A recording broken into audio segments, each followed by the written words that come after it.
Herkese merhaba. Bugün Texas turumuzun ikinci durağı Austin'deyiz. Austin, Texas'ın başkenti, eyalet başkenti. Burası da eyalet Capitol binası. Şimdi buradan böyle downtown'a doğru bir yürüyüş yapacağız. Arkadaşımla devam ediyoruz, Eren'le bu tura. Çünkü Eren zaten dediğim gibi daha önceki videoda burada uzun süre yaşadığı için Houston, Texas'ta bölgeyi daha iyi biliyor. Benim çok bildiğim bir bölge değil.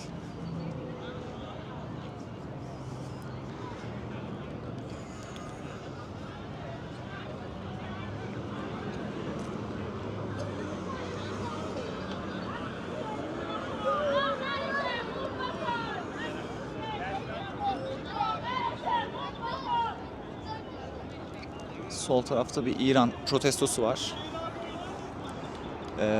Şah yanlıları. Bu Amerika'daki İranlılar genelde öyle. Hava çok sıcak bugün. Yaklaşık böyle 35 derece gölge sıcaklığı. Bizim Upstate New York tarafında yine kar fırtınası falan var. Önümüzdeki hafta da öyle. Biz de yarın döneceğiz. Yarın gece.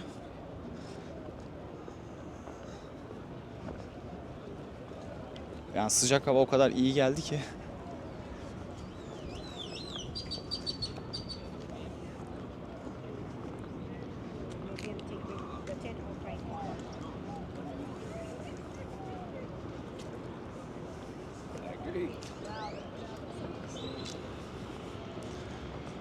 Austin bu Texas bölgesinin daha böyle işte en liberal şehirlerinden, büyük şehirlerinden belki de en liberali. En böyle demokrat.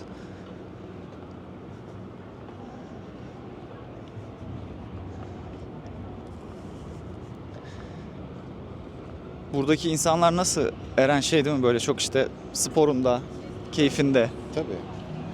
Hatta Daha sen sağlıklı. evet daha sağlıklı beslenme işte yoga. Sen şey demiştin işte Houston'lara falan başka yerde yaşayan Texas'lara ve acıyorlar Austin'liler. Evet biraz hani bir insan Texas'ta Austin varken neden Houston'da Dallas'ta yaşar ki diye düşünüyorlar.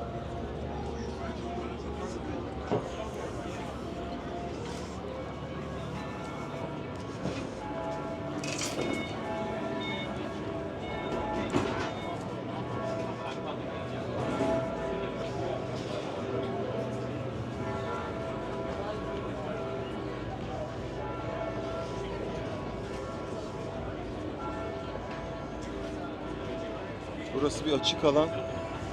Buraya bir şey yapacaklar. Halktan fikir topluyorlar ne yapsak diye. Şurada da zaten QR kodla fikrini belirtiyorsun. Şu anda da bir sanatçı herhalde resim yapıyor.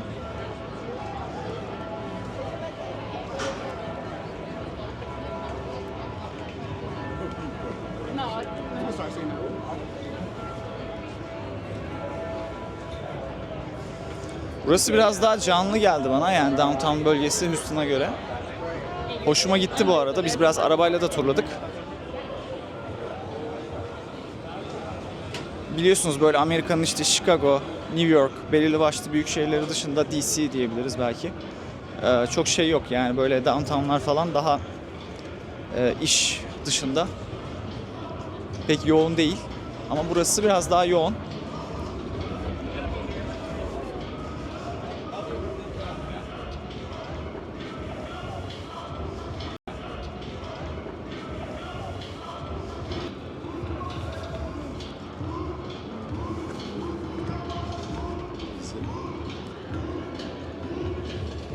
Bize şey yandı da kırmızı değişik.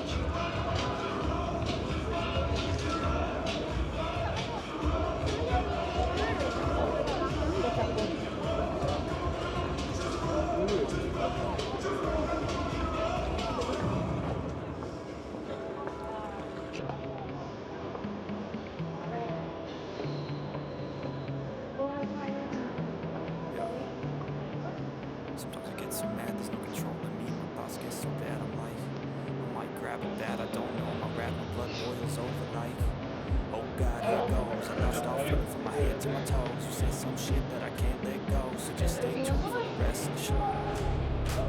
So have you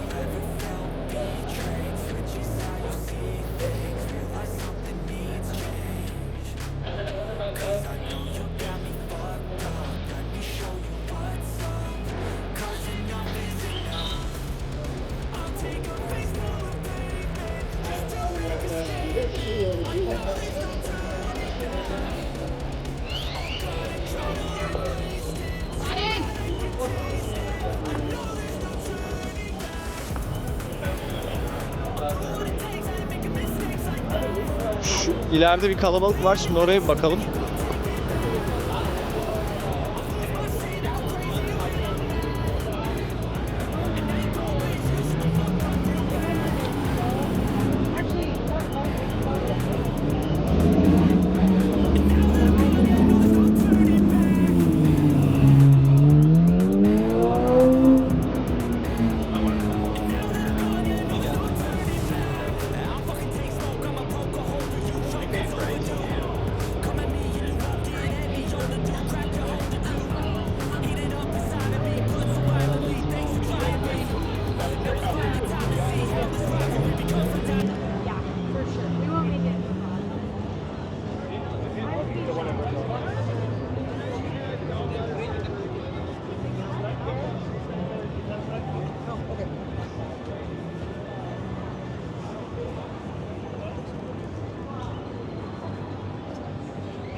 Şurada Paramount tiyatrosu var. Orada sanıyorum Peaky Blinders'tan bir aktör, işte onu bekliyor insanlar burada. O çıkacak.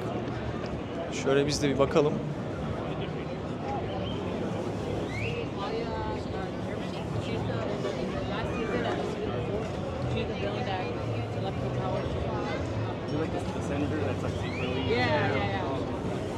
Şuradan çıkacak sanıyorum ama insanlar böyle toplaşmaya başlamış.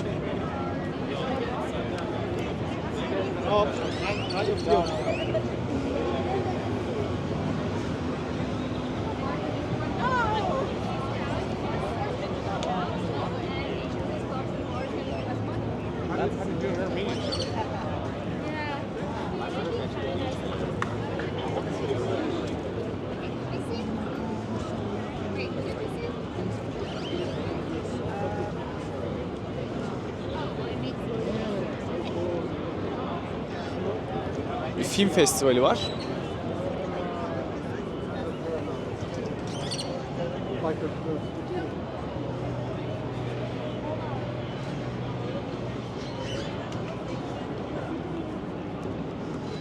Kim çıkacak bilmiyorum ama. Yani buradan az önce, videodan önce geçerken sordum insanlara ama cevap alamadım pek. Ama insanlar bekliyor. Belki bir kısmı bilmeden bekliyor, belki bir kısmı biliyor.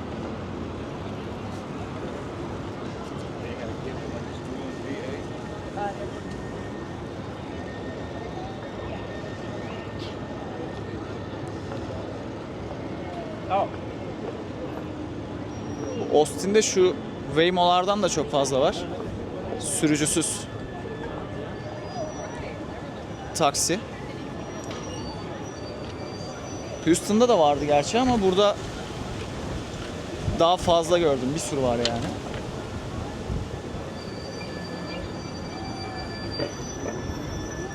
Bu Waymo'larla ilgili de bayağı bir işte tartışma vardı geçtiğimiz aylarda. İşte bir tane polis operasyonu vardı. Hani böyle işte polisler falan yolu kapatmış. Silahlarıyla yerde falan bekliyorlar işte suçluların karşısında falan. O sırada işte suç mahallinin ortasına geliyor Waymo'lar. Böyle operasyonu falan batırıyorlar. Birkaç tane daha böyle olayı var.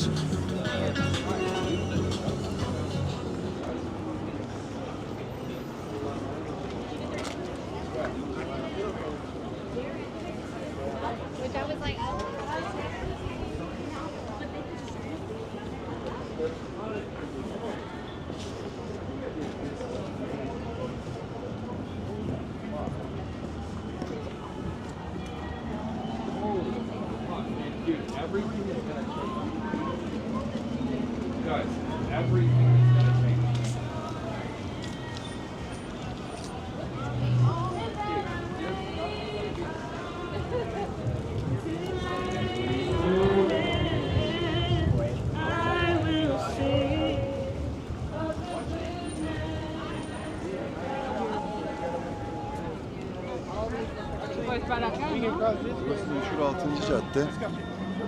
6. cadde. Sağ tarafta ileride böyle gençlerin, üniversite öğrencilerinin takıldığı mekanlar. Sol tarafta da böyle caz, blues barlar var. Biraz New Orleans'ı andırıyor. Bourbon Street'i. Oraya bakalım istiyorsan. Şöyle gidebiliriz. Daha güzel. Tamam. 6. cadde üzerinden devam edelim. Evet, yani 6. caddenin caz blues olan kısmından bakalım. Tamam. Oradan aşağı inebiliriz. Zaten bu gençlerin olduğu yerde şu an bir müzik hareket daha yoktur.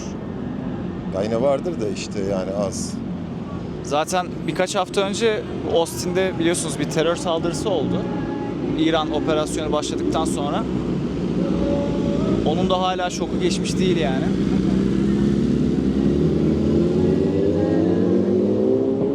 Amerika'nın en büyük kariyer platformu Indeed'in ofisi burada. Geçelim.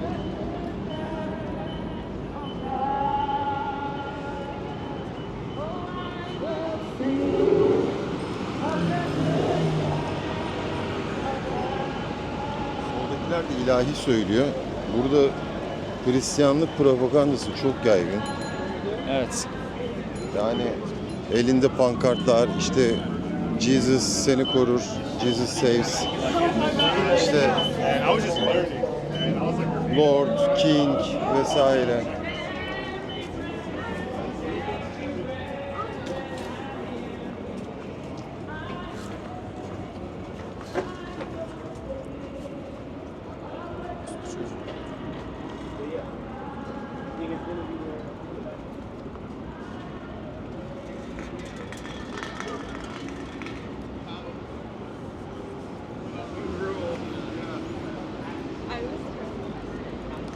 Bu arada bugün işte biz Houston'dan buraya gelirken yolda bir yemek yiyelim diye durduk. What a Burger. Texas'ta böyle bir işte burgerci. Durduğumuz şey de yani o lokasyon böyle çok şey bir, değil mi? Tutucu, muhafazakar bir bölge. Bugün de pazar burada işte kiliseden çıkmış böyle yaşlılar, 10-15 kişilik bir grup. Hepsi böyle işte üstünde takım elbiselerini falan Yani böyle giymişler. babaannem, anneannem yaşında insanlar oturup Evet, kilise aktivitesinden sonra hamburger yiyorlar.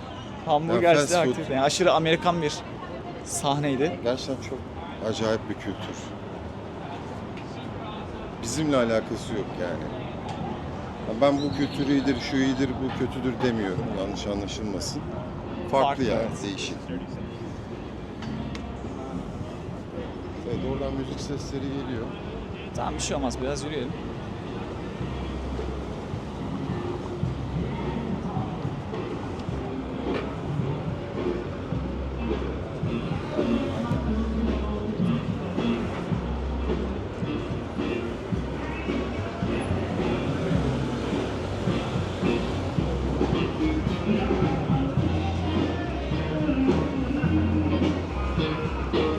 Burada canlı bir blues konseri var.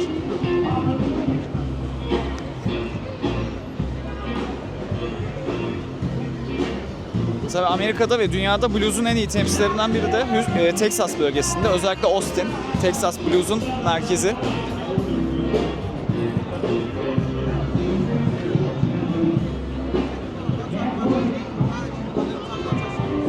Man, shut your bitch ass up.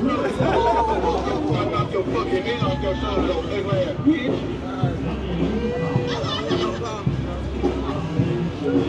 Robotu araya almış, dalga geçiyorlar. Orta parmak yapıyor. Punk ass bitch.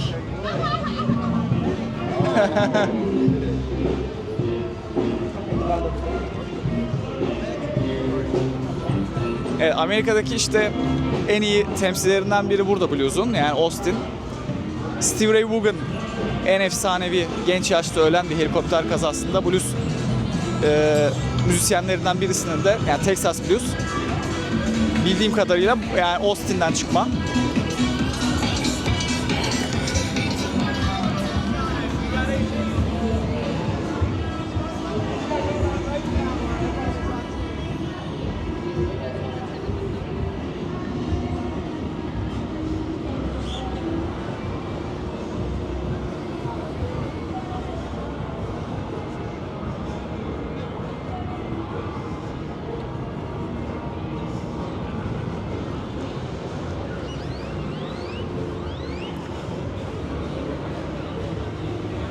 Bu mimari de şeyden geliyor. Yani buralar büyük ihtimalle işte çok eskiden kovboy kasabaları.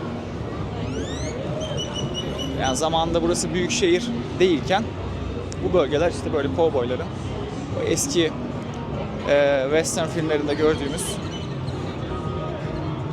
kasaba merkezleri gibi düşünebilirsiniz.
Orada Dallas'ta Deep Ellum diye bir bölge var, cadde.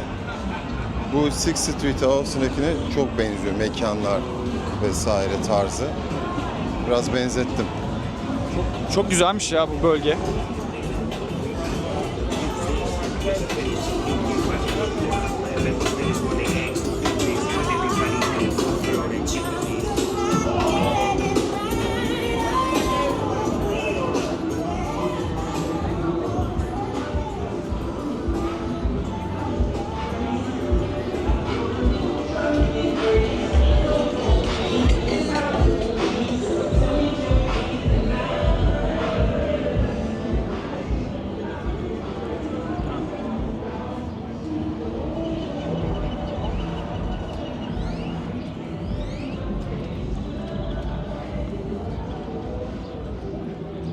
Terör saldırısı nerede olmuştu? Bu bölge. Evet, 6. cadde o hani şu gençlerin takıldığı dediğim yani batı kısmında. Burası Öbür tarafta. Sixth Street East. Orası West. Burada Amerika'da caddeler genelde East West diye ayrılıyor. Uzun olduğu için. Bayağı da uzun bir cadde. Hem adresi de daha kolay bulunması açısından. Ne tarafa gidelim buradan? Şuradan Rainy Street'e gidebiliriz. Aşağı Tamam bakalım.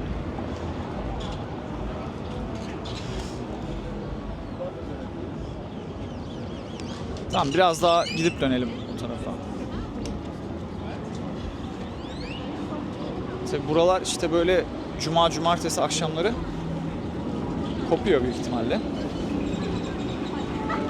Bu bölge daha böyle bar, blues bar tarzı.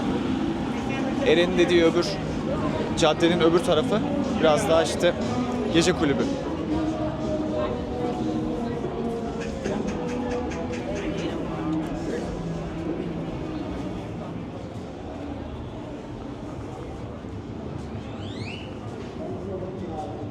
Şurada bir tane British mekan gördüm, onu bir çekmek istiyorum.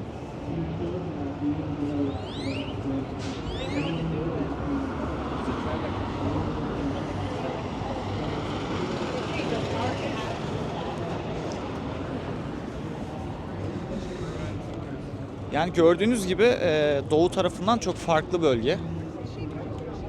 Vibe tamamen farklı. İnsanlar da bu arada daha farklı. Yani ben boş zamanımızda burada işte dışarı çıktığımızda elimden geldiğince insanlarla konuşmaya, sohbet etmeye çalışıyorum. Daha farklı, daha iyi, daha kötü demeyeceğim. Yani yorum yapmayacağım.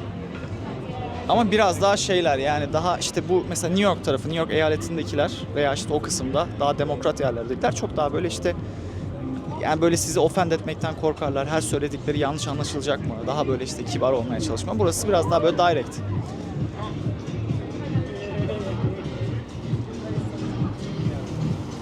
Böyle şey olayı var burada. İşte herkes topluca sürüyor bisiklet gibi. Hem disco, pub olarak da bisiklet yani pub cycle, bisikleti kiralıyorsun ama aynı zamanda pub.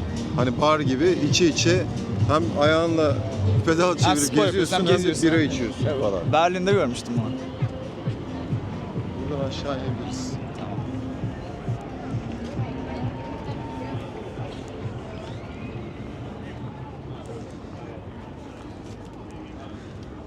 Böyle her adım başı işte Meksika büfesi görebilirsiniz veya işte food truck.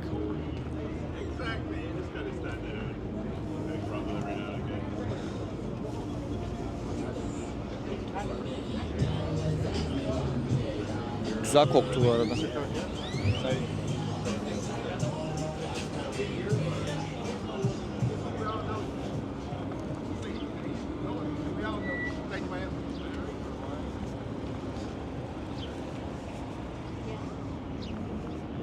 Well, I should say,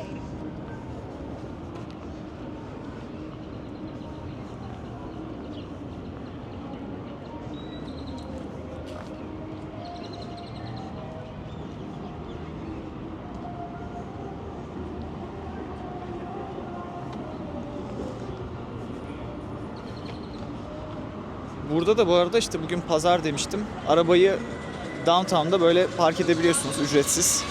Hafta içleri ücretli, hafta sonları genelde birçok büyük şehirde Amerika'da veya diğer şehirlerde de öyle ücretsiz oluyor.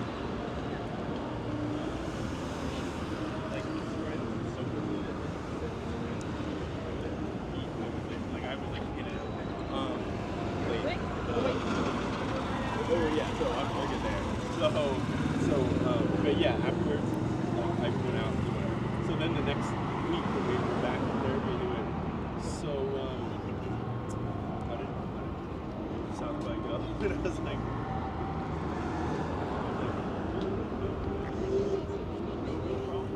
That was my way of saying and then later.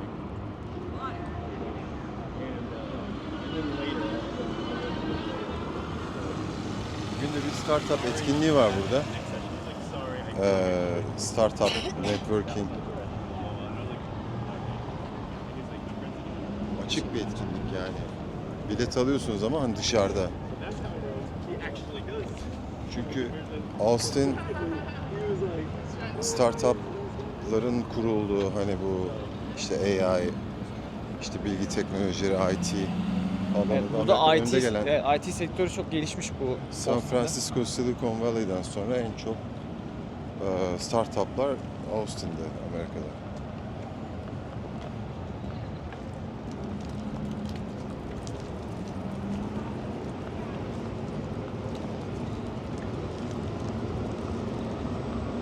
Çok fazla yeni bina, inşaat var, yol çalışması var.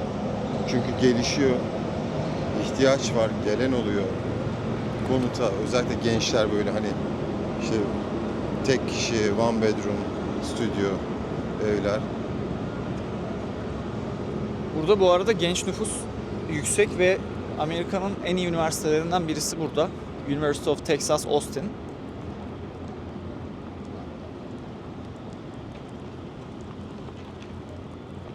Kısaca UT orası. UT. Nerede okuyorsun? UT. Henüz Austin demene bile gerek yok. UT'deyim. UT Austin veya işte. Burası istasyon.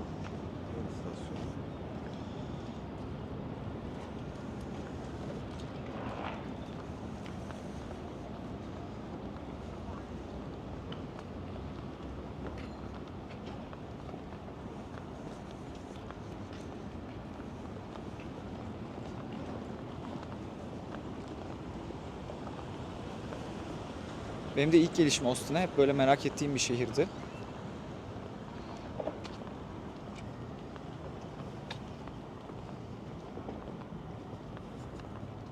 Şurada bir devasa inşaat çalışması var. Görünüyor. Bir convention center yapılıyor. Şehrin tam göbeğine. Devasa büyük. Lazım ki yapılıyor yani. Unconventional ATX. Ya ATX Austin demek. Burada Austin, Texas. Texas şehirlerine mesela San Antonio işte STX, Houston HTX, Dallas DTX veya DFW, hani Dallas Fort Worth. Amerika'da her şehrin böyle 3 harfli olarak kısaltması olur. 3, 4 gibi. İşte New York nasıl, hani New York City, hani NYC gibi.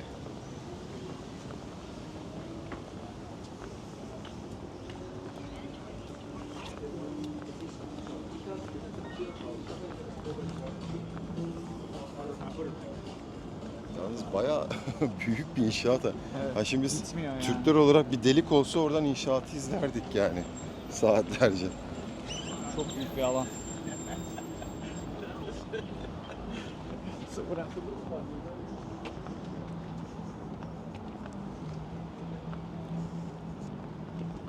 Şu da böyle, değil mi? Şurada atıl kalmış ev gibi olacak Evet. burası bittikten sonra. Ama o herhalde sanki bir resmi bir binaymış da kullanılmıyor gibi Ya, sanki. evet, terk edilmiş. Çünkü orası da öyle. Bir de hani o Austin şeyi gördüm orada, amblemi evin girişinde. Hani resmi bir yer orası. Herhalde bir şeydi, taşındı.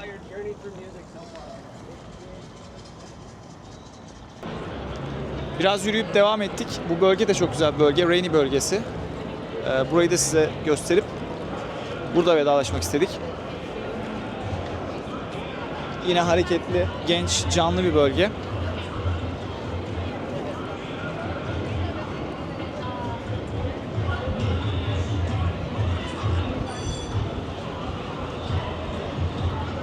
Bu Eren'in az önce bahsettiği startup eventinin şeyi bu. Rainy Street burası. Rainy. Evet, Rainy Street. Eventin herhalde işte after partisi. Şu yaka kartı olan insanlar, o evente katılanlar.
Yani Austin'de gerçekten böyle hayat enerjisi var.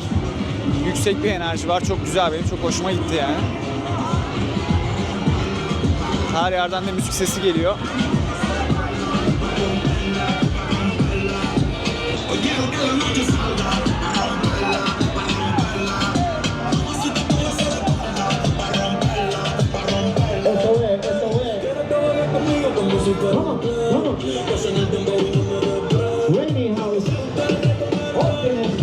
Mesela böyle bahçede bir pub, DJ, gündüz vakti pazar, bir DJ.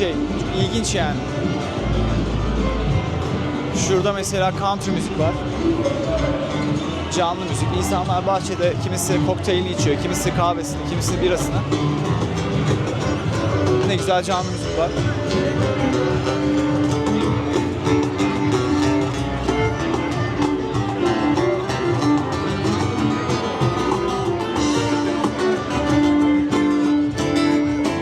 Evet, ortam bu şekilde.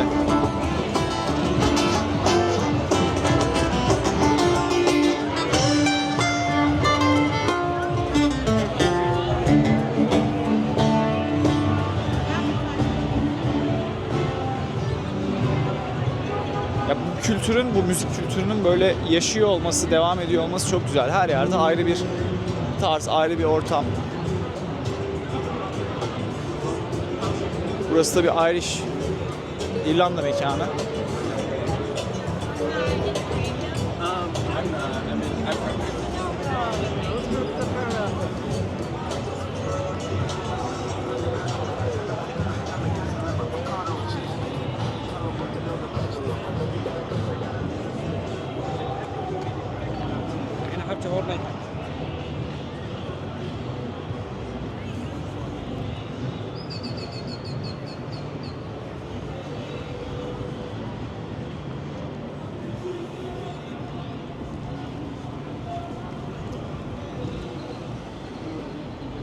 Şurada tabeladan görebilirsiniz ismini.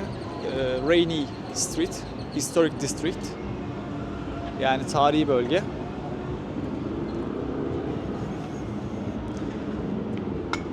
Umarım beğenmişsinizdir. Güzel bir yürüyüş oldu. Eşlik ettiğiniz için çok çok teşekkürler. Bir sonraki videoda görüşmek üzere. Hoşça kalın.